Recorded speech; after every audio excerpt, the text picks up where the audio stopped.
Senior నటి నిర్మాత studio అధినేత మీర్జాపురం కృష్ణవేణి కన్నుమూశారు. కొద్ది రోజులుగా అనారోగ్యంతో బాధపడుతున్న ఆమె ఈ ఉదయం ఆసుపత్రిలో చికిత్స పొందుతూ తుదిశ్వాస విడిచారు. ఆమె వయసు 101 సంవత్సరాలు. 1924 డిసెంబర్ 24న కృష్ణా జిల్లా పంగిడిగూడెంలో కృష్ణవేణి జన్మించారు.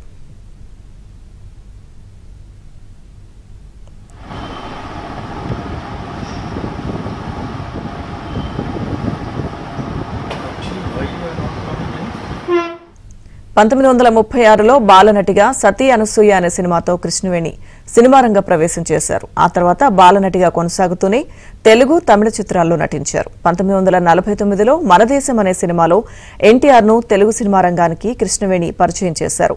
నిర్మాతగాను పలు విజయవంతమైన చిత్రాలను నిర్మించారు.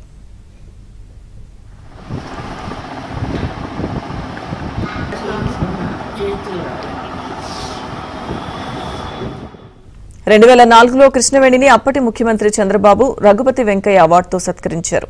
ఇటీవల ఎన్టీఆర్ వజ్రోత్సవాల సందర్భంగా గతేడాది డిసెంబర్ 14న సీఎం చంద్రబాబు, భారత మాజీ ఉపరాష్ట్రపతి వెంకయ్యనాయుడు కృష్ణవేణిని సన్మానించారు.